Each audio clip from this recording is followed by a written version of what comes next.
All right, folks. Well, welcome back to Table Talk. I'm your host, Yvette Gallinar. Thank you so much for joining me today.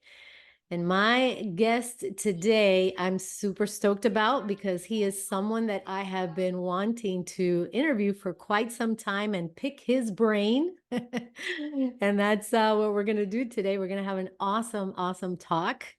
But let me tell you a little bit about my guest today. And I am going to read his entire bio. And the reason is because as Josh hasn't been on our show before, and I am certain that this will be one of many, just like many of our guests that have been on for numerous times, and people have always told me, when are you going to have so and so back on? So I know that Josh is going to be one of those. So Josh Peck works in full-time ministry of Prophecy Watchers, and many of you that are our listening audience knows that Prophecy Watchers is one of my all-time favorite shows and programs, and so is Skywatch. We're going to talk a little bit about that because he's been there before as well. But he is a documentary filmmaker, and he wrote and directed and edited the blockbuster film Silent Cry: The Darker Side of Trafficking, along with The Great Delusion, The Second Coming of Earth's Oldest Enemy, and Ragnarok, Humanity's Last Stand, all produced by Skywatch Films, which Dr. Thomas Horn operated before his passing in 2023. I've got to say, Josh, his passing really hit hard to, I know, a very huge audience, including myself. And I shared this with Derek and Sharon Gilbert one of the last times I've had them on, and how I prayed so much for Dr. Tom Horn, and he went to be with the Lord, but he is truly missed. I'm sure that you miss him quite a bit, since you were friends with him and worked together, Absolutely. to work together and collaborated so much with him. But Josh is also the author of numerous best-selling books. I'm going to read some of those, including The Lost Prophecies of Qumran, which today we're going to talk a little bit about that, 2025 in the Final Age of Man, Afterlife, and that's co-authored with Donna Howell, which I'm hoping to get on one of these days, and Ali Anderson Henson. The Second Coming of the New Age, co-authored with Stephen Bankars. The Day the Earth Stands Still, co-authored with Derek Gilbert, as many of you know who he is. Unraveling the Multiverse, and Abaddon Ascending, co-authored again with best-selling author Dr. Thomas Horn. Now, Josh is the founder and president of Daily Renegade. We'll give you the website of that later on as well, but it's dailyrenegade.com, where he's hosted a variety of shows and podcasts. He's also been featured on numerous television and radio shows, including the Science Channel's Forbidden History, the History Channel's In Search Of with Zachary Quinto. That's the way I pronounce Quinto, by the way. I don't know if it's Quinto or Quinto, but Quinto's the Spanish way. Um, and Coast to Coast AM with George Noory, Caravan to Midnight with John B. Wells, and the Hangman Report with Doug Hangman. So Josh is married with Christina Peck, with whom he has 5 children. You're a busy man. Yeah, there's a lot to do. There is a lot to do.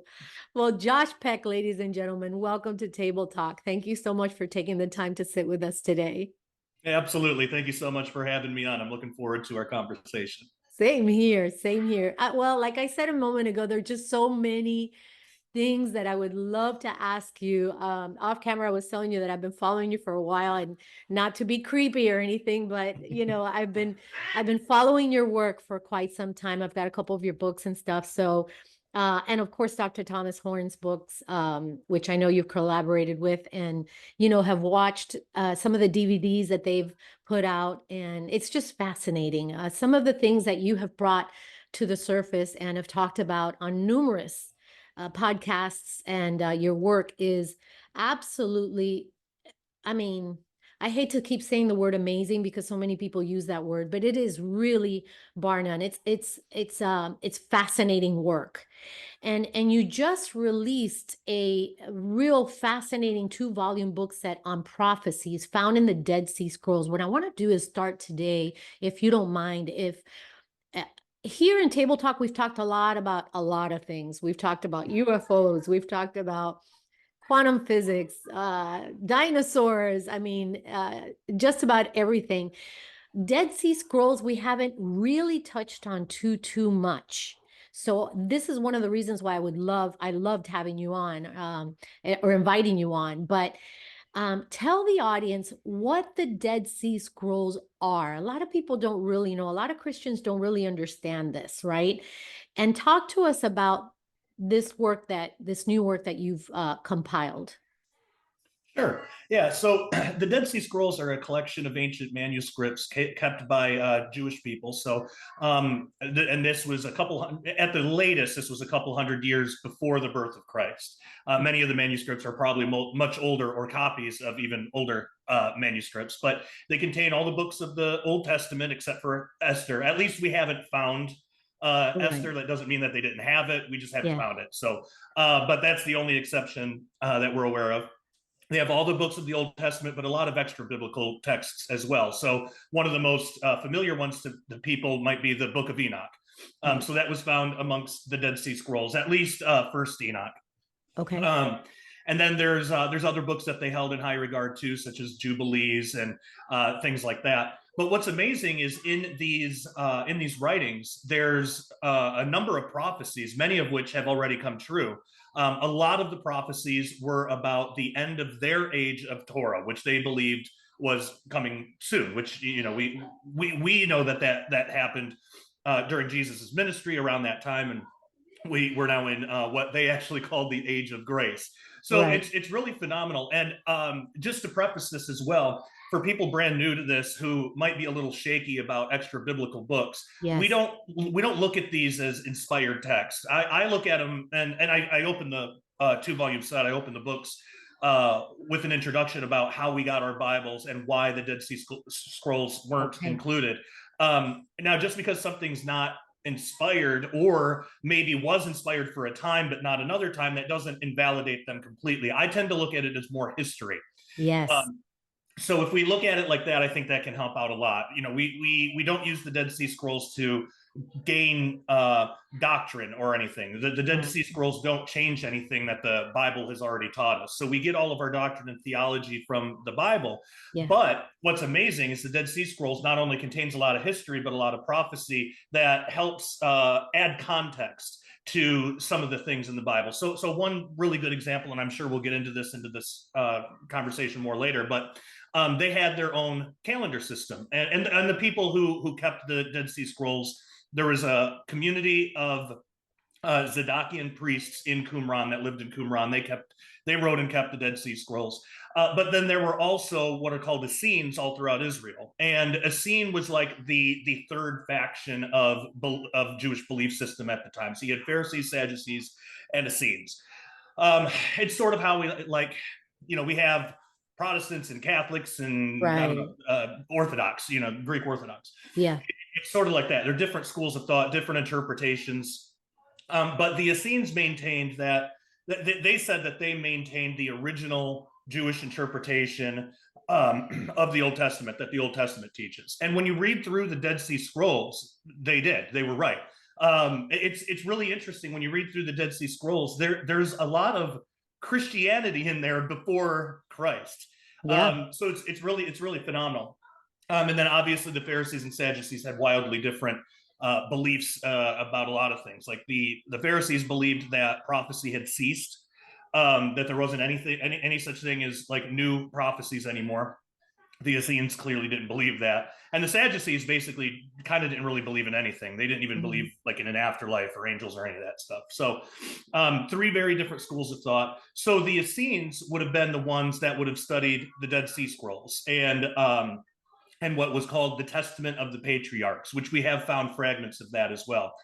And that's the like last will and testament of the early patriarchs. Apparently, I believe it was from Adam to Abraham, and we have little pieces of some of that stuff. Adam's we have nothing about except in Josephus's writings. He made mention that in Adam's testament there was a prophecy that the world would be destroyed once by water and once by fire. Right. And so we get things like that in historical texts. So they would have followed that interpretation that was laid out by the Testament of the patriarchs, and again, it falls right in line with what we believe as Christians as well. They were waiting for the Messiah, and they so the Pharisees had this interpretation that there was going to be two Messiahs. One would come and basically help them win a war and then die, and then another would come later and do something else. Well, the Essenes believed in one savior in two comings. Like he was going to come and fulfill, this certain set of prophecies. Then something would happen. He would die, and then he would come back. And they didn't know all the ins and outs of it, but they knew a lot more than the Pharisees and Sadducees did. So, and this is why when you read through the Gospels, there are times Jesus will be talking to somebody or a group of people, and all of them get saved immediately with he almost doesn't even have to say anything, and they just get saved. And then other times he'll be talking to a group of people, and it doesn't matter if he's doing miracles, it doesn't matter what he's doing, these people just will not accept him. Well, this is the difference between the Essenes and like say the Pharisees or Sadducees, because the Essenes were already looking for the stuff that Jesus was doing. They even knew when he was going to be born. They knew when his ministry was going to start. They knew when he was going to die. They knew a lot, and all of these are found in the Dead Sea Scrolls, all of these prophecies, proven to be at least 200 years before the birth of Christ. So this isn't like fraud, or this isn't like a forgery or something that they just came up with later. They actually predicted this stuff, and they said it was through the power of the Holy Spirit. So that's why in the gospel, some people just accept him because they went there looking for him. They heard the Messiah was there. They've been hearing about this Messiah figure their whole lives, studying these prophecies. And then he shows up. So, of course, they're going to go get saved. Whereas the Pharisees, because they had a wildly different interpretation of what was supposed to happen, what the Messiah was supposed to do, and Jesus wasn't fitting that mold. That's why they just were not accepting it by and large. Some Pharisees did, but by and large, they just rejected Jesus outright. So that's what's important for us as Christians, is to see like how our history really evolved from Judaism to Christianity, because we're grafted into that natural branch as Gentiles. And so us as Christians just getting to see that progression is really interesting. But then also the prophecies that they had about their own time, which validate the Dead Sea Scrolls and their authenticity, but also some of the prophecies they've had about our time. One thing I was going to mention, they had their own calendar system. So there's a lot of times throughout the Bible, the Bible uses the Essene calendar system from Genesis to Revelation all the way through. So there's a lot of times in the Bible that it'll say, on the third day of this month, or, they'll give like a specific day. Well, when that happens, if you go to the Dead Sea Scroll calendar, not the Pharisee calendar or the modern Jewish calendar or any other calendar, the ancient Dead Sea Scroll calendar, you can actually pinpoint like if there was a festival on that day or why that date is being described, because nothing in the Bible is by accident. And even in there's a lot of prophetic things. Like you can, one debate is, the two witnesses. Do they come in the first half of the tribulation or the second half? Well, the Essene calendar system actually answers that. They have to come in the first half. It's the only way that it fits. And that's why the Bible gives us all of these prophetic day counts, 1,200 some odd days for this, and 1,335 days for this. You can map all that out on the Essene calendar, and it fits perfectly. So the Bible uses this calendar that the Essenes say God gave to Adam, and they maintained it the whole time. It's actually really interesting history too, because the reason for the split in the first place seems to be it probably was Antiochus Epiphanes the fourth. Could have been the fifth, but it was probably the fourth, when he came and desecrated the temple and did all that. It seems like what happened somewhere around that time, the Jewish leadership were given an ultimatum. Like, we'll still let you do some of your Jewish things, but you have to adopt the Seleucid calendar. And actually, when you go back and when you look at what the Seleucid calendar would have been at that time, it matches up really closely to like almost identically to what the modern Jewish calendar is now, because they would have gotten that from the Pharisees. Well, so there was a split where some Jews said, okay, we'll do that, it's better than getting slaughtered, and then other Jews said, nope, that's completely unacceptable, we're not doing that at all. And so they were the ones that left. And there was actually a prophecy in the book of Jubilees that talked about that there would come a time where the Jews would abandon the solar calendar, the real calendar, in favor of a pagan lunar calendar. And so that's what happened. That's what this split was all about, and that's actually how you get Pharisees, Sadducees, and Essenes. It's more complicated than that. That's just a quick run through of just some of the history of what these people's belief systems were. But the reason they said that the calendar was so important is that you have to do certain rites and rituals. You have to do them on specific festival days, because if you're a day off, or if you don't do the ritual exactly right, you could lose your life over that. And there's even examples in the Bible of that, people who have went into the Holy of Holies when they weren't supposed to, and they would just drop dead. So things had to be done at specific times, because the Essenes believed that on those specific days, angels in heaven were also performing certain heavenly temple duties on the same day. We actually see some of that in the book of Revelation. In Revelation 8, we see the angelic counterpart to the Day of Atonement rituals. Now, they're angels. They're not going to be slaughtering animals, obviously. We don't know exactly what all they do, but there's some kind of partnership between the heavenly and the earthly temples during those times. Well, what's really interesting is even by Pharisaical Jewish historical sources, we find out that during the time after that switch, the time before that, all the way back to like the beginning of the temple, there were something like 30 priests or something that had lost their lives, and all those what, a couple thousand years, long time. Well, in the time since they stopped using the calendar up until whenever that was recorded, maybe I don't know, maybe a few decades after the time of Christ. It was like a span of like it was a span of a few hundred years. But there were 300 priests that lost their lives in that short amount of time. And the reason is because they switched their calendar and they weren't doing things on the right day, so things weren't working the way that they were before. So that's even recorded in Pharisaical Jewish history. So, if anybody was going to lie about it, it'd be them, and they didn't. They actually recorded that did happen. Now, they're not saying the reason why. They didn't say it's because, we abandoned the calendar, we're not doing things on the wrong day, and we, denied the Messiah. They're not saying any of that. They just think that they're just being punished for just overall sin, and so this stuff doesn't work anymore.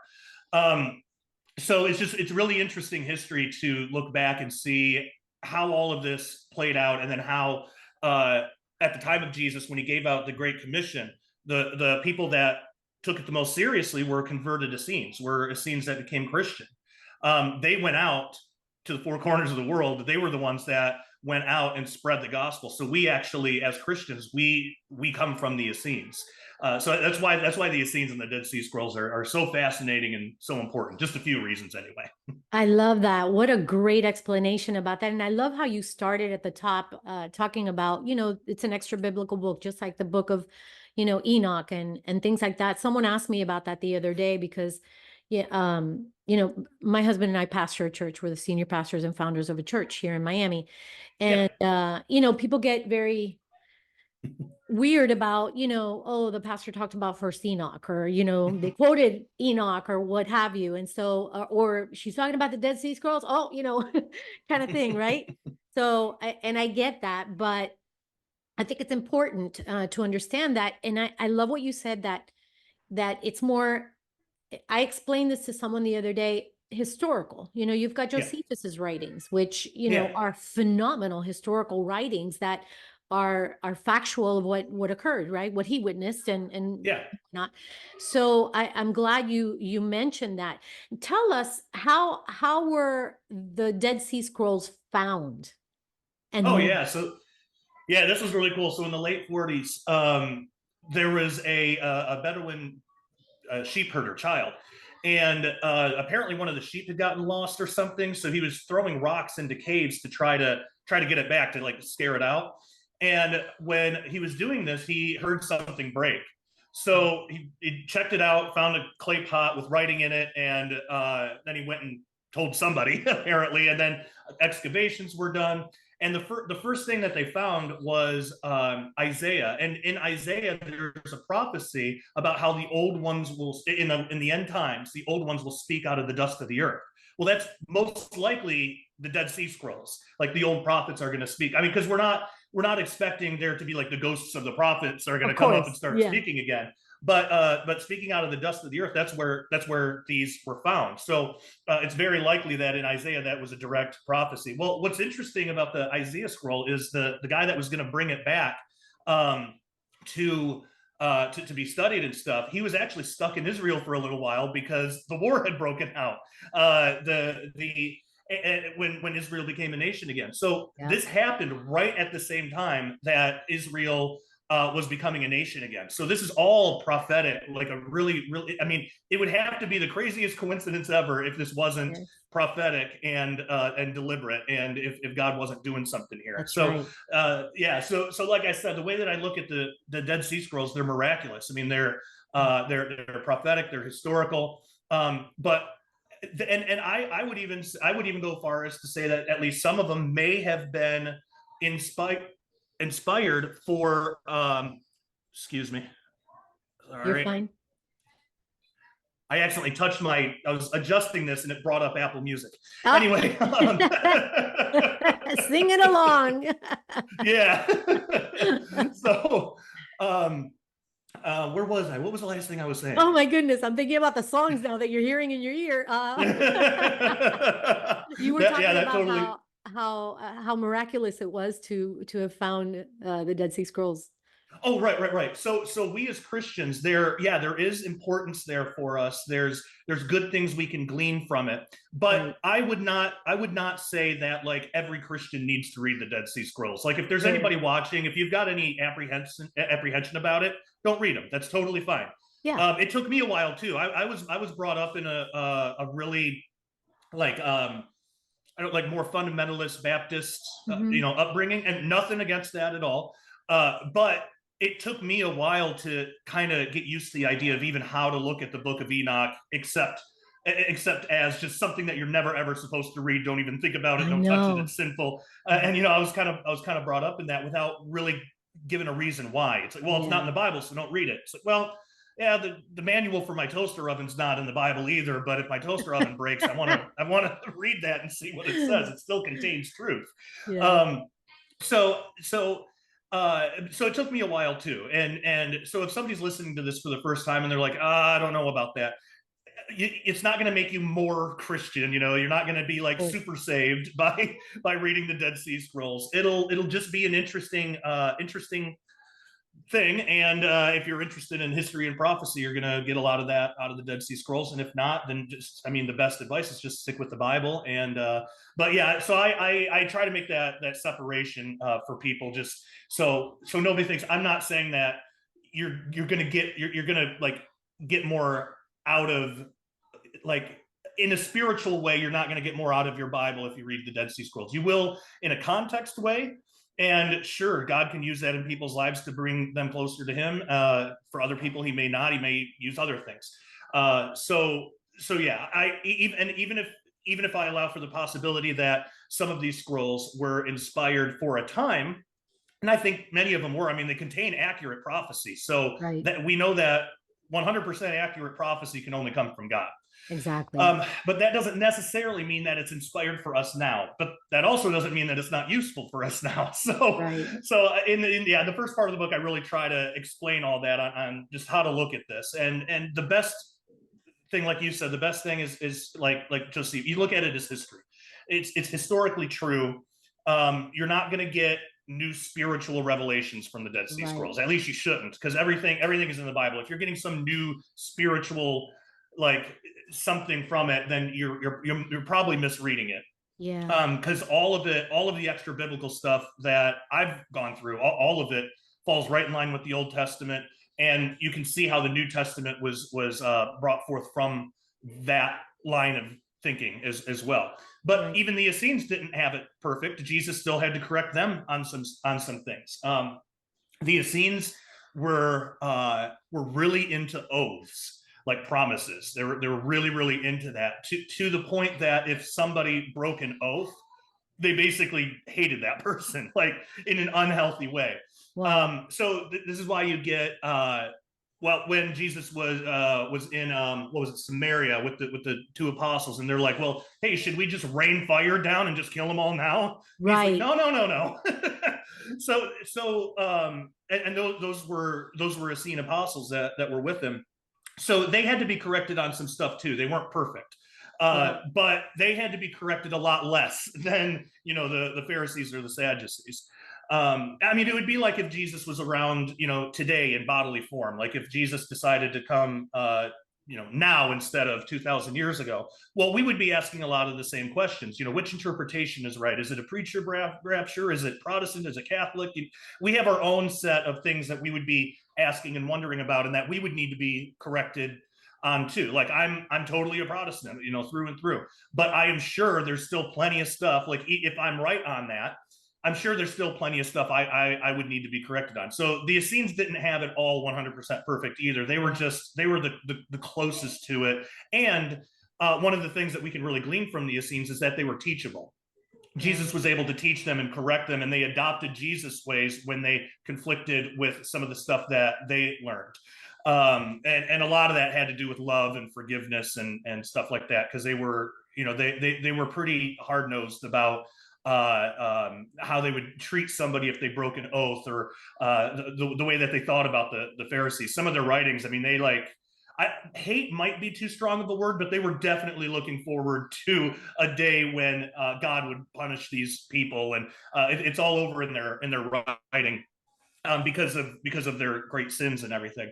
So yeah, there's when I read through the Dead Sea Scrolls, it's like, man, this is so interesting. There's a lot of prophecy here, but you can tell little places where it's not that they're teaching doctrine that's incorrect. It's just they haven't yet been corrected by Jesus in some of these areas. So it's interesting to see that. It's kind of like when you get Christian authors today, sometimes Right. like 90% of the book is great, but there's this 10%, I don't know if it aligns well. It's sort of the same thing. So I think that's interesting to see. So was John the Baptist an Essene? I believe so. Yeah, I think there's some strong evidence for that. In fact, they had a so one of the first things is baptisms. A lot of Christians kind of have this just vague idea that John the Baptist like made up baptisms, like he invented the concept of it. That's not true. Jewish people have been doing it forever, ritualistic cleansings.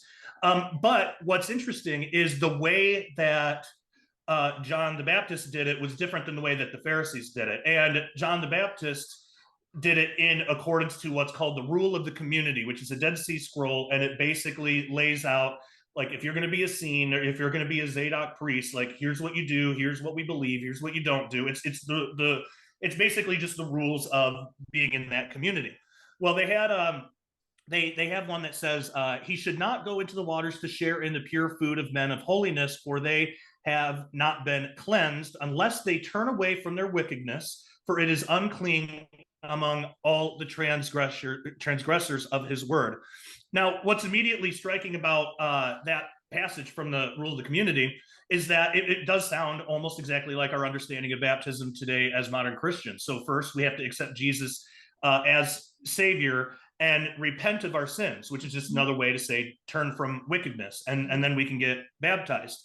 Well, that's what John was doing. So his ministry efforts, including baptism, was actually located only half a day's walk from Qumran. And we get that from John 1:28, which mentions Bethabara as the place of John's baptisms. So there was also the prophecy in Isaiah 40 verse 3, the voice of him that crieth in the wilderness, prepare ye the way of the Lord, make straight in the desert a highway for our God. Mm-hmm. Well, when we look at the interpretations of the Qumran community, we find something really amazing.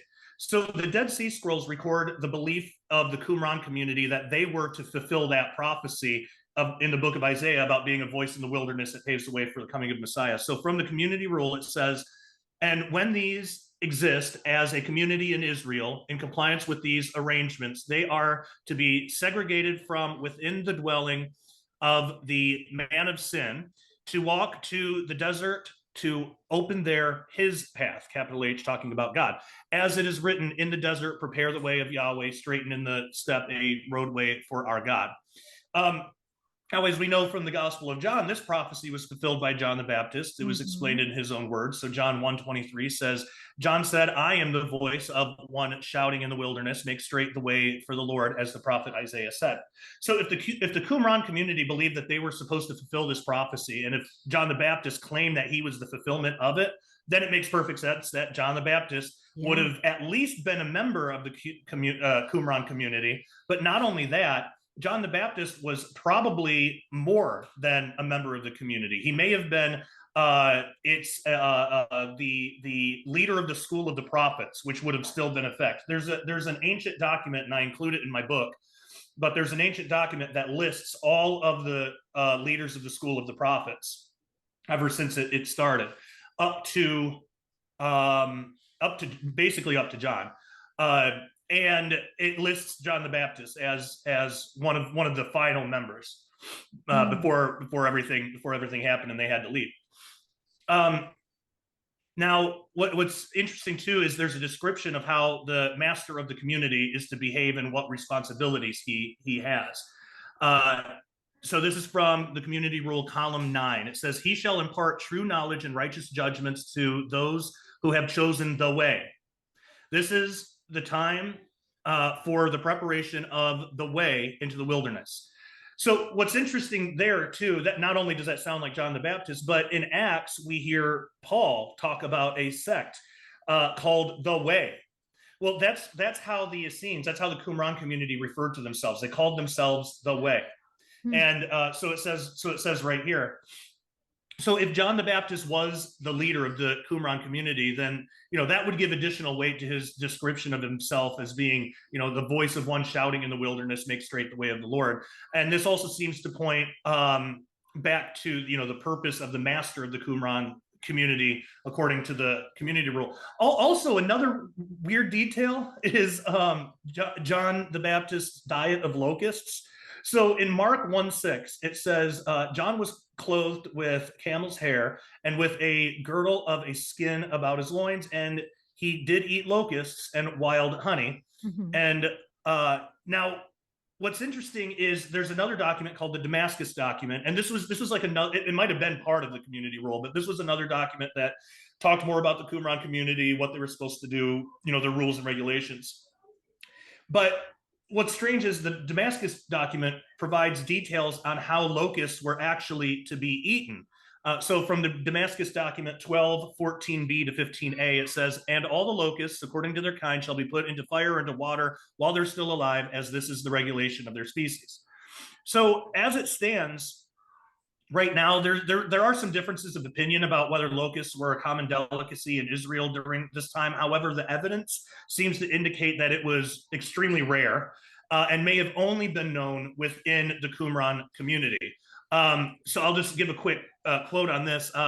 Footnote 7 of chapter 3 of his book, Jesus and the Dead Sea Scrolls, John Bergsma, PhD, states, quote, James Charlesworth argues that John the Baptist ate like a former Essene. Against him, James A. Kellhofer claims that locust eating was common in first century Palestine. However, all of Kellhofer's evidence comes from time or locations that are remote from first century Palestine. For example, Assyrian reliefs from the 700s BC depict roasting locusts and even older materials. This would be like citing Chaucer to show that eating blackbirds was common in 20th century England. For the time period of Qumran, Kellhofer can cite only the letter of Aristeas and Philo, but these are apologetic works defending the rationality of the Mosaic law to a classical audience, not direct attestations of Jewish culinary practice. The cleanliness of locusts is discussed in the Mishnah and other rabbinic traditions. However, not only do these post-date the first century, but it is frequently the case that the rabbis would debate the application of the law to merely theoretical or highly unlikely scenarios. So it's difficult to make direct connection between the Mishnah and actual first century practice. So while that might kind of seem like a trivial point, if eating locusts was rare in Israel, and all the evidence seems to indicate that it was extremely rare, yet the Qumran community described exactly how it should be done in their texts, then it would stand to reason why the Bible is telling us that John had this diet of locusts. It's one way of saying, like, he belongs to this group of Essenes because they're the only ones that are doing that. There's also another piece of evidence is the lineage and priesthood of John the Baptist. So John the Baptist would have been eligible for the priesthood according to the Torah. And we know this because the Gospel of Luke describes John's father, Zechariah, as a priest of the course of Abiah. And John's mother, Elizabeth, is one of the daughters of Aaron, which would make John the Baptist a descendant of Aaron from both his mother and father's side. And we get that from Luke 1:5. So John would have been expected to minister in the temple like his father. Now remember that that's under Pharisee control at this time. So his father would have been a Pharisee. So then John would have been expected to follow in ministering to the temple like his father when he was old enough to do so. But we find something different happened. So according to the Gospel of Luke, Luke 1:80, it says, "And the child grew and waxed strong in spirit and was in the deserts till the day of his showing unto Israel." So something happened that caused John to not be with his parents and to minister in the temple, but instead to live in the wilderness. And this apparently was the case from the time he was a child until his public appearance during the time of Christ. So what could have happened? Well, as we know from Josephus, we know that the Qumran community was known for taking in children who were not always theirs by birth and raising up in the ways of the Dead Sea Scrolls. So in Jewish Wars, book 2, chapter 8, verse 2, Josephus says, "But choose out other persons' children while they are pliable and fit for learning, and esteem them to be of their kindred, and form them according to their own manners." So it was kind of like apprenticeship for children, for parents who wanted their children to go and learn the Essene way, then they were allowed to do that. Well, it's possible that as a child, John was sent to be brought up by the Qumran community. I mean, because we remember what happened to Zechariah. He saw the angel, he couldn't talk for a while. You know, after all of that happening, he would probably assume, okay, my Pharisee ideas, I don't think they're right. I think because he would have been familiar with the Essenes. Everybody was familiar with each other. So, you know, since this angel and this whole thing happened, this is the Messiah, this is the Essene interpretation. John can't be brought up in the Pharisee way. He's got to go live with the Essenes. So that could help explain why John was out in the wilderness and not ministering in the temple following his father's footsteps. So all of that evidence put together, and just the way that John talks, the way that his teachings, it very much feels like it comes right out of the Dead Sea Scrolls. So yeah, I think chances are very, very high that John the Baptist was an Essene. John the Apostle too was most likely an Essene as well. Yeah. Well, it's so interesting because you think then back at everything that happened, like you said, with John the Baptist, when even before he was born, and you know what happened with Zechariah, his father, you know, when Mary came to visit Elizabeth and the child, you know, leaped in her womb. And so they must have known that this child was special. This child was going to prepare the way for the Lord, you know? And so that's kind of neat to know that, right? And then as you were talking, I was thinking about, remember when John was imprisoned and he asks that he sends, you know, one of his disciples, go ask, you know, Jesus, are you it? Are you the Messiah, right? And Jesus, or do we wait for another? Or do we wait for another? Yeah, So see, because what he was really asking is, are you the Messiah? Do I have this right? He wasn't doubting. It would just be like if Jesus came down today, I would be like, hey, are the Catholics right or am I right? So I think I'm right, but am I? You know, because I want to do whatever you want, Jesus. He was just confirming. And what's interesting is Jesus's his reply he said, tell John the Baptist you saw me do these things. And he gives out a list of, I think, 6 different things. Well, all of them except one are found in the Old Testament. So he said, tell John the Baptist to tell him that, all these things, and I raised the dead. There's no Old Testament prophecy anywhere that talks about the Messiah raising the dead as one of the signs that you know that it's the Messiah. But there is a Dead Sea Scroll about that talks about what the Messiah is going to do when he comes. So for Jesus to give an answer like that, that's like endorsing the Dead Sea Scrolls. That's saying, no, it's basically like, tell John the Baptist he's got it right. It's me. You're not going to wait for another one. I'm fulfilling these prophecies now. I'm doing all these things and raising the dead, which again is not in the Old Testament. So, but it's in the Dead Sea Scrolls, which the Pharisees wouldn't have been reading. The Sadducees definitely wouldn't have been reading. Only the Essenes would have been studying that. And again, the Pharisees had a much different idea of what the Messiah was supposed to be doing, what he was supposed to be fulfilling than the Essenes did. So that's why Jesus answered him like that. And you would only give that answer to another Essene. That's the only way that it makes sense. So yeah, again, that's another really good piece of evidence showing that John the Baptist was most likely an Essene. That's so cool. I love that. Yeah. And our modern minds really don't understand that. You've got like you said, your Pharisees, your Sadducees, the Essenes. So it's all these different sects, for a lack of a better word, you're right, and groups, just like the denominations and things like that. And a lot of times when we read the Bible, we think, oh, this is the Jewish mindset. This was the Jewish mindset. Well, no, not necessarily. They had different schools of thought. So it really packages it in a way where then you can understand why Jesus said some of the things he said, including what he answered for John the Baptist. Man, I love that. Yeah, that's right. That's a good point too, because we're always told, like, no Jew ever knew, like no Jew knew what the Messiah was going to be. Everyone got it wrong. None of them got it right. And that's not exactly true. The Pharisees and Sadducees got it wrong. The Essenes knew who the Messiah was going to be. And that's why, again, it was so easy for Jesus to convince certain people, but not other people. It was where they were in their belief system at the time. Were they following the Essene way or the Pharisee way or the Sadducee way? And the Essenes, they by and large just accepted Jesus for exactly what he was, because they had such specific prophecies about what to expect that go even beyond what our Old Testament tells us, and adds a lot of context to some of those Old Testament prophecies, because they even kept prophetic like commentaries. So like from the book of Habakkuk, they would have the book, but then they would have their own like commentaries in there. And a lot of them were interpretations of prophecies. So they would say the interpretation of this prophecy is, X, Y, and Z. And they would lay that out. And a lot of times they would tie that back to the Messiah that was to come. So it's really interesting to see that. We don't always know how they came up with their interpretations, apparently by the Holy Spirit. But those interpretations, they fit with the Messiah. They fit with the end of their age of Torah, which is fascinating to see. Yeah, for sure. Now, you've been talking about the Qumran scrolls. We started off with the Dead Sea Scrolls. So you got Dead Sea Scrolls, Qumran scrolls. They're the same thing. So it's the same thing, right? It's just a different name for it, right? Yep.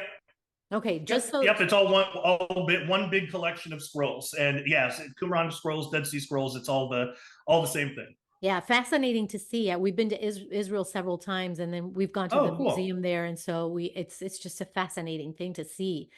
So in your volume 2 of your book, you wrote about the final Jubilee of the church age, and you very briefly touched on that. Can you talk a little bit about that? Elaborate on that?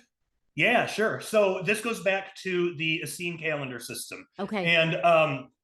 And it's so phenomenal because, again, and I show in several examples throughout the book, I show how the Bible does follow this calendar system from Genesis to Revelation. You can take any historical event, as long as there's a date provided in the Bible, or some kind of indication of what month or day. And you can do that with prophecy too, because we get a bunch of different day counts. And you can use this calendar to kind of map out roughly when things are going to happen. Now, I'll preface all of what I'm about to say. I'm going to preface by saying we don't know the day or the hour. Yeah. We might be able to know the season. we might be able to at least gauge the season. Yeah. But also with the Qumran calendar, we believe that it's extremely accurate as we understand it right now because it fits with the Bible so well. But I still allow in the book, I still allow the possibility that we could be a year or two off. We can't say for sure, but also there's no prophecy in the Dead Sea Scroll about when the rapture will happen or when exactly Jesus will return. It doesn't say it, but we can piece together some things. So the way that they looked at all of human history, you actually could call them dispensationalists, but it's a little bit different than modern dispensationalism today. They believed in just like how we have decades and centuries and millennia. Well, they had 7 years, which was a Shemitah. They had a set of 70 years or 50 years, excuse me, which was a Jubilee. Then they had Onas, which were 500 years, and then Ages, which are 2,000 years. And so they believed that there would be basically 4 ages, technically 3.5, but there would be 3 full ages that are 2,000 years apiece, and then a final 1,000-year Sabbath.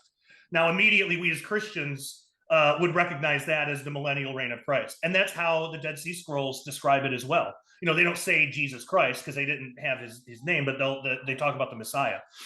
They usually call him Melchizedek or something like that. Or the teacher of righteousness. That's another popular word for the Messiah in the Dead Sea Scrolls. But anyway, so they had predictions for each of these time periods. And they said at the end of each age, there's an apostasy. So the end of the first age would have been from creation to the call of Abraham. Well, right before, around that same time, the call of Abraham, you have the whole Tower of Babel incident, like right before that. So that was the apostasy. Then there was the age of Torah, which went from the call of Abraham to 75 AD. So it didn't end exactly with the destruction of the temple. The destruction of the temple happened in 70 AD. It happened 5 years later when the final nail in the coffin of the old Pharisaical way was done away with. When they made the decision, we don't have to do temple practices anymore. We just have to pray and be righteous because we don't have a temple. So what can we do? And so the Essenes would have said the age of grace, and they actually called it that. Our time today, they called it the age of grace. Started in 75 AD. Now, there is some overlap here because we would say, well, the church age started at Pentecost. And yes, it's technically true. But both of these things are true. On the calendar side, just the calendar side, by the time 75 AD rolled around, everything was in place. Everything had been done. The prophecies had been fulfilled for the church age to officially begin. Pieces of the church age definitely started earlier. It's like if I'm going to have a birthday party at Friday at 3:00. Well, Monday I might look up attractions and hire a clown or something if it's a kid's birthday party. Wednesday I might go buy all the presents, and Thursday I might order the cake, and then Friday 2:00 I might go pick up the cake before people start arriving. So these things can happen, but the idea is at 3:00 on Friday, everything should be fulfilled. Everything should be put in place for the party to actually begin. So I think it's kind of the same thing. Pentecost was a piece of the church age. But still, the temple hadn't been destroyed. The old Pharisaical system hadn't been completely done away with yet. There were other things before the official date. So there is some overlap. Well, there was obviously an apostasy at that time too. So by our best efforts in trying to date when this officially happened, it would have been 32 AD. And there's actually an Essene prophecy in the Dead Sea Scrolls that mark that exact date as the date that the Messiah would be cut off for the transgression of sins. They had it down to the exact date, 32 AD. So we have this final Jubilee ish to deal with, because between Jesus, so between 25 and 75 AD, that would have been the final Jubilee of the age of Torah, and ages in 2,000 years. Well, what's coming up next year? 2025 will start technically, because the calendars are a little different from our own. Technically, it would be March of 2026 would be the start of it. But our final Jubilee in our age, if the Essenes are correct, and there's no reason to think that they're not because they've been right so far, our final Jubilee starts March. It's early to mid-March. I forget the exact date. But March of 2026 will be the very beginning of our final Jubilee, our final 50 years, according to the Essene calendar. Now, when I say that, people usually freak out because they say, I'm not going to make it till 2075, Josh. I'm already 50, 60 years old. I'm not saying that. Jesus came really early in the final Jubilee of the Torah age. That final Jubilee started in 25 AD. By 32 AD, he was already crucified. Pentecost had already happened. A lot of these prophecies were already fulfilled in that short amount of time. We could easily have the same thing happen again. There's a lot of different ways this could play out, and the Dead Sea Scrolls don't tell us specifically how it will, but you can have a rapture at any time if you're a pre-trib person like I am, and if not, that's totally fine. But if you are, then you could have a rapture at any time, and there could be a long gap between the rapture and the beginning of the tribulation. We know that we have 7 years somewhere where there's going to be major apostasy at the end of this age. And it's interesting how that time period is winding down. Like in the first age, the Tower of Babel incident, all of that, when you do all the math and everything, it's about 120 years that all of that took. But then the age of Torah, it's like the last 40 or 50 years about. And then at the end of our age, it's down to 7 years. So it's interesting how the time period is like shortening like that. But you could have a rapture today, and you could have the start of the tribulation, which the start of the tribulation begins with the confirmation of the covenant with many. It doesn't begin with the rapture. And that's a big misconception among a lot of Christians. They think the rapture starts the tribulation. No, it could be very close, or there could be a long gap. So you could have the rapture happen, and you could have decades until the tribulation begins. Or you could have the tribulation could be really early in our final Jubilee. Tribulation could start at any time. And then when Jesus returns, well, we know from the end of the book of Ezekiel, there's going to be a temple that's built. We know there's going to be a great city that's built. There's actually going to be a fourth temple in the millennium that's going to be used. And it lays all of that out at the last few chapters of Ezekiel. Well, how long is it going to take to build that? Because I really don't think Jesus is going to come down, snap his fingers, and it's all just going to be different. I think we're actually going to have to, not me and you, but survivors from the tribulation that make it to the millennium, the human beings, they're going to have to build this stuff. And what's really interesting is Herod took about 40 years building that temple. Well, if it takes roughly 40 years to build a temple, or to cleanse it and build it up more or whatever in the city, well, that timeline fits in really well if you have an early tribulation. If the tribulation happened early in our final Jubilee, then it takes 30, 40 years, whatever, until 2075 for the temple and everything to be built, so that by 2075 everything is set in place that the millennium can officially begin. So it's kind of the same thing that we had in the Torah age. There's a lot of prophecies that needed to be fulfilled, and it seems like the stuff that had to do with like the spirituality, like Pentecost, that happened early, but then the temple stuff happened a little later. So it could be the same thing. It could be that Jesus returns and all the judgment happens. Which, how long does the judgments take? I mean, he's got to judge everybody. That's probably going to take a while. There's a lot of things that we're not told exactly how long it takes for that all to happen. We just know that there is a 1,000-year millennium reign at some point. So there's many different ways. So I don't want people to, because I get this comment all the time, right when they hear 2075, it's unavoidable at this point, but I get the comment, oh, I can't wait till 2075. Or they'll say like, I cannot believe that it would take that long for Jesus to return. I'm not saying that. It could take longer. I don't know. Who knows? It could be that we've misinterpreted all of this and it's going to be another 1,000 years before he returns. I don't know for sure. But if we're understanding the prophecies correctly, if we're understanding the calendar correctly, then according to the Essenes, by the time of 2075, everything should be put in place. But there's a lot of big things that need to happen that would take decades, like building the city and the temple, teaching the whole world how how things are going to happen now. I mean, there's a whole new set of rules in the millennium, and we can read about those in Ezekiel, but it's totally different. Delegates from other countries have a responsibility to come to tabernacles. Well, how long is it going to take to teach all the leaders of these countries that, and to tell them what even tabernacles is if they don't know? And plus all of the rituals, their sacrifices, even in the millennium. There's a lot of things that need to be set up before the millennium can officially start, but that doesn't mean that the millennium starts right when, like, the day Jesus returns. There could be decades in between when Jesus returns and when the millennium reign officially begins, because a lot has to be set up. So I really don't want people to freak out about that 2075 date. That's just what the Essenes are saying, that we're about to enter into our final Jubilee. But just remember, in the age of Torah, Jesus did a lot of things really early in their final Jubilee. So it stands to reason he might do the same thing in ours. He might do things a little early in our final Jubilee. So we'll have to see what the next few years hold. But at the very least, that final Jubilee transitioning point in all of the other ages seems to be a time of, yes, apostasy and persecution, but also a time of great miracles. So we should start seeing a lot more prophecy be fulfilled, perhaps some more miraculous things, probably some more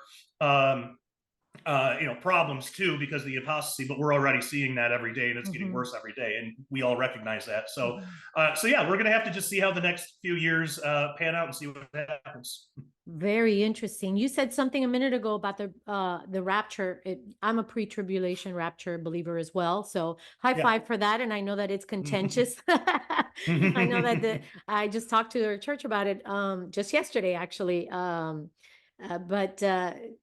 it's a lot of people get very nasty about, where you stand with the tribulation, I mean, with the rapture, and whether there is a rapture or not. But anyway, I'll leave that to the side. But you said something about that, a lot of people believe that the tribulation begins right after the rapture. So you're saying no, right? Well, I'm saying it's a possibility that it might not. The technical start of the tribulation is the Antichrist confirming the covenant with many, which is Israel. So once Israel enters into this covenant with the Antichrist, that sets the time. That's the beginning of the tribulation. Now, that could be one day after the rapture, or it could be 30 years after the rapture. We don't really know. And everybody has different opinions about it. So all I'm saying is it's possible that there could be a long gap between the rapture and the beginning of the tribulation. Maybe it might not pan out that way. There could be a long gap between when Jesus returns and when the millennium officially starts as well. So it seems like somewhere in there would be some gap somewhere, and we don't know exactly where or how. But yeah, so the rapture does not start the tribulation, but it could happen that day or a day before or 10 years before. We just don't know. Yeah. In my mindset, I always remember how, well, the marriage supper of the Lamb, right? The marriage supper of the Lamb. We have to understand then that that's going to happen at some point in time. It was my understanding that happens when we're raptured. And well, that brings up a sorry, I didn't mean to interrupt. No, you're good. No, it brings up a really good point, because according to the Essenes, time runs the same in heaven as it does earth. Right. When we get raptured, we get rewards. Well, how long does that take? How long does it take for Jesus to have a session with everybody, presumably individually? It seems to be the case when Paul is describing it. It seems to be, an individual by individual basis. Well, how long is that going to take? I could see that taking decades. There's a lot of Christians, and not everybody's going to get rewards. We know that, but many of them are. So how long does it take? And I even tried doing some calculations in the book to try to get some kind of estimate, and it's impossible, because we don't really know how many Christians are on the planet. There's a lot of people that claim to be Christian that really aren't. But if time runs the same in heaven as it does earth, well, that's going to take time. Like, it's going to take time for him to go through everybody to present them with rewards. And we don't know how long that process is. Like, do we have to sit down with Jesus and go over every single moment of our lives? Or is it more of an instantaneous thing where we just kind of know when we see him and we get the rewards that we've earned? Yeah. We're not really told. But even with that if there's a gap between the rapture and the start of the tribulation, because We know also when Jesus breaks the first seal, that's the Antichrist. So that seems to signify the beginning of the tribulation in Revelation. Well, Jesus was somewhere. He was somewhere before he came and took the scroll. And John cried because there was nobody. There was nobody on the earth, under the earth, above the earth, Right. there, in heaven. There was nobody anywhere that was worthy to take the scroll. Where was he? Where was Jesus? He couldn't have been on the earth, couldn't have been under the earth, couldn't have been above the earth. Like there's only one place, and it's because of that marriage supper of the Lamb thing. There was one place, and that's the bride and groom chamber after they get married. You know, Yes. with humans, that's for, but Sure. but I mean, if you think about it, it's kind of a neat allegory because for us that would be a private time with us and our Lord, where we go through our lives. We see, I assume, like, we'll see how Jesus was working in our lives when we didn't even know it, and we received some kind of gift or reward from that. Well, in Jewish culture, no one was allowed to go into those chambers when the bride and the groom were in there. Right. No one was allowed. It was basically like they weren't even there. Like, it's just, they would even have people stand guard in front of the door to make sure. So they were not seen during that time, the bride and the groom. Yeah. Well, then it makes perfect sense then why John couldn't see Jesus, didn't know where he was. He wasn't in heaven, he wasn't on earth, he wasn't under the earth. Where else could it be? That would be the most private place that Jesus could be, where John wouldn't have known about it. And right after that, he comes, takes the scrolls. The 24 elders have their gifts, and those are the exact gifts. The crowns, the white robes, like Right. all of the gifts are the same exact gifts that John described in the first 3 chapters of Revelation, that he was promising these Christian churches, if they persevere, if they keep the faith, that they're going to receive these gifts. Well, that's what the 24 elders are. They're Christians. They're raptured believers that have already been given their gifts. That's the only thing they can be when you actually read through the description. And I write a lot about that in the book as well, which to me is like probably the biggest evidence of the pre-trib rapture, is that, because you have to make the 24 elders something else in order to have a different rapture belief. And with the things that they say, the song that they sing, "You redeemed us by your blood," that could only be referring to Christians. So anyway, I threw a lot out at you there, but all of that put together, so that it would make sense to me if there was a rapture and a long gap between the beginning of the tribulation, because Jesus still has things to do. He's gonna give us some rewards, and then we're gonna learn our place. We're gonna learn what our responsibilities are. And so we have that time with our Savior, and I believe that's probably why John didn't know where he was and didn't know what was going on, and nobody could find him. Nobody was found worthy to take the scroll until Jesus is done in the chambers, and then comes out, and then begins the tribulation and all that. That's at least one possibility. There's a lot of different ways that this could be looked at, but I think that seems to fit the text pretty well. Yeah, well, that's great. I'm glad you mentioned all of that. I think the connection there has always been that the marriage supper of the Lamb would consist of 7 years because of the whole marriage. The 7 days. You know how it takes 7 days, and then it's alluding to 7 days versus 7 years. So Yeah. I think that that's where kind of the connection is. But you explained it really, Yeah. really well. I appreciate that. You made a great leeway as we get to close today. I could be here for hours on end with you, but we've got stuff to do, I'm sure, and I want to be considerate of your time. But you mentioned the 24 elders in the book of Revelation, and how you believe they are it connects with the pre-tribulation rapture. I just finished giving a really interesting message at our church, and I mentioned it to you via email the other day, but I talked a little bit about the transfiguration of Jesus Oh, from yeah, yeah. Luke's account, right? And I made the case, again, knowing that a lot of people are not in agreement with the rapture or pre-trib or whatever, but I kind of make the case that, among other things, we see one of the types and shadows, if you will, in the transfiguration of Jesus, and the representation there that you see of Moses and Elijah. The Bible, the Lord allowed the things that are detailed in the Bible for a reason, for a purpose. They're Yeah. just not flippant, right? That's And right. so the representation of both of them, can be a picture of the rapture.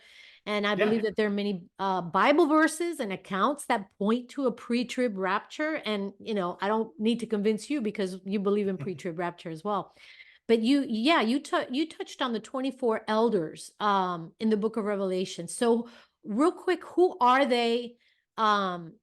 You said that they represent Christians. How Yep. does this prove, in a nutshell, how does this prove the pre-tribulation rapture? Yeah, because we You think? see the 24 elders in Revelation 4 and 5, Yeah. and we're given their description. They're described as having the same rewards that Christians are promised if they keep the faith. Um, and the new song that they're singing, well, they're saying things like, "You redeemed us by your blood." So, well, who else did Jesus redeem by his blood? Certainly not angels. That's a very human specific Yeah. thing. And for them to be in heaven, they would have had to have been saved. So I believe that these are glorified Christians that have been raptured. These aren't Old Testament and I used to think that too. Maybe it's like the 12 apostles and the 12 patriarchs. Right. Well, there's an issue with that though, because we find out through Daniel and comparing that with Revelation that the Old Testament saints aren't resurrected or aren't given their rewards until after the tribulation, right before the millennium. That's when they get their rapture, in a sense. That's when they get glorified. So that can't fit with the Old Testament saints. It could be the 12 apostles. I mean, Jesus said that you'll be seated with me and stuff. So 12 of them could be the apostles, and 12 could be whoever Jesus decides is worthy for that role. But we also know that we're all going to be sitting with Christ. So then people might ask, well, why 24? Well, Right. in the original temple, and apparently this would have been the case in the heavenly temple too, because they mirror each other. Well, more accurately, the earthly temple is a shadow of the heavenly temple. But there were 24 courses. There were 24 courses of priests. So it seems like the heavenly temple would have had something like that set up too, possibly with angels. But that might be a temporary place setter until we get there, because we're ultimately promised and destined for those places. So I think that it just mirrors what the earthly temple was, what it was meant to be, what it's going to be in the millennium. And so that's why you have 24 there to represent each of the courses. But there's also thousands, because in the those 24 in ancient Israel, that group of 24 represented thousands of other Jews that had jobs to do. Some were musicians, some wrote songs or praises or prayers. They all had different jobs, and I list them all in the book. Well, that sounds extremely similar to how it's going to be with us. We're going to have different jobs as well too, depending how we lived our lives, depending on just whatever criteria Jesus has for us. But we're also going to rule and reign with him as part of that as well. To some he gives 5 cities, to some 1 city, whatever. Yeah. So I believe that we find all that out once we're raptured, we're glorified, and we meet him in the air. I think that's the time that we find out what our responsibilities are and what our rewards are. So by the time we're introduced to the 24 elders, that has already happened, because they have their rewards and they have their places of authority. They have their seats, in a sense. So I believe that's all evidence to show that this would not work with a mid-trib or with a pre-wrath or with a post-trib rapture, because the 24 elders are already there by the time Jesus breaks that first seal. And that, most people believe, that is what unleashes the Antichrist and starts the tribulation. On the earth side, that's when the covenant is made between the Antichrist and Israel. So to me, that just all adds up, and it fits perfectly with the text. And to try to make it something else, like if somebody wants to, they would have to explain the 24 elders in a way that they're like angels, or they're not human somehow, but still have to get around the fact they're saying you redeemed us by your blood. And it doesn't fit with any of the other rapture belief systems. And again, no disrespect to anybody out there who has a different belief system. That's totally fine. I don't think that's anything we should be fighting about for sure, Yeah. because we're still all Christian and we're still all going to find out someday anyway. That's right. That's right.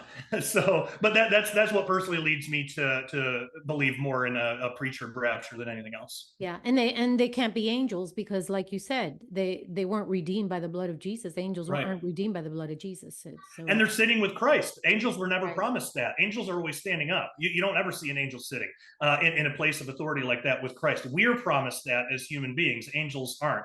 Maybe there's some place setter thing that happens, but you never see angels actually seated with Christ. They're always standing up. And even in that description, the 4 living creatures are standing up, but the 24 elders are seated down. It's symbolic of a place of authority. Yeah. Right, right. I love that. Wow, wow, so cool, man. Josh, I could be here forever.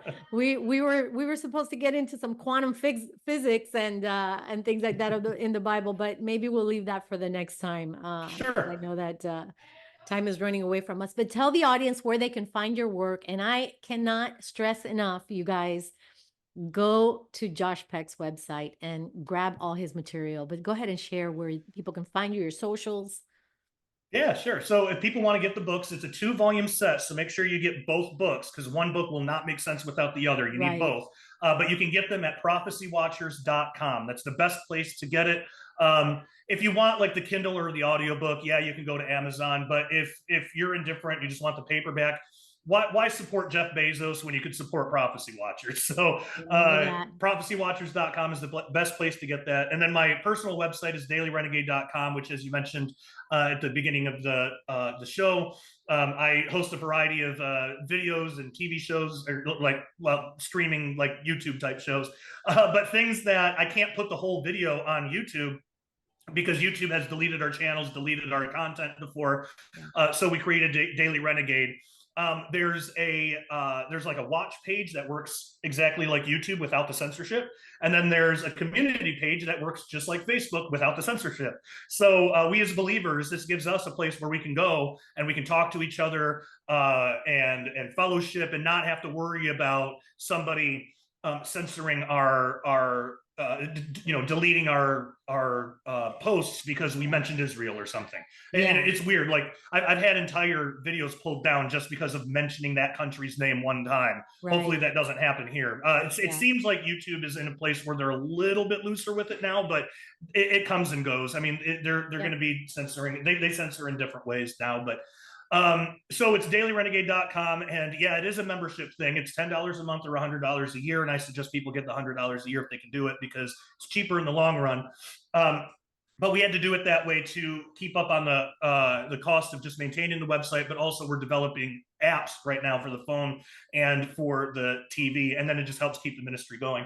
Also, if people want a print version of that calendar that I was talking about, the Essenes calendar, Dr. Ken Johnson is the one that really put all this stuff together. He's a really good friend of mine, and we've partnered together to create this print calendar where it's the actual calendar, like our Gregorian calendar, but it has on the top part all the Essenes calendar stuff and all of the festivals labeled, so you can literally take this calendar and count out the days.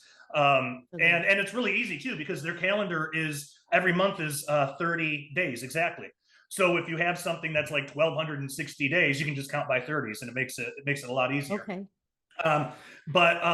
So we have that available. If people want an online free version of it, it's dsscalendar.org, and you can go on that website. That's Dr. Ken Johnson's website, and you can it's dsscalendar.org, and it'll let you look up specific dates, specific years.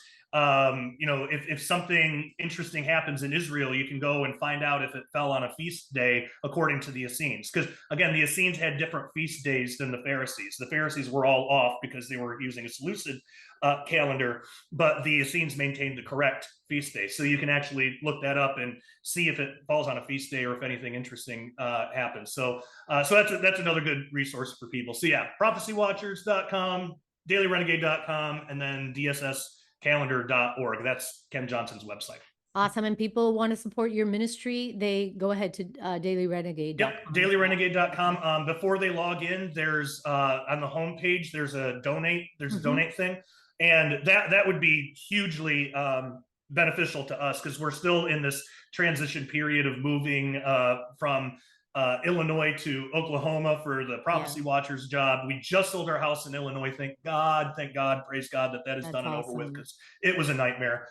We ended up paying somewhere around like $10,000 in taxes alone to sell that house. It was Oh, just a huge, yeah, Illinois taxes are horrible. wow. It was a huge blow to our bank account, but God's getting us through, and people have been really generous and helping us out. So yeah, and if it's paypal.me/Josh Peck disclosure. That's the easiest one. And then I got a Cash App. It's $Josh Scott Peck.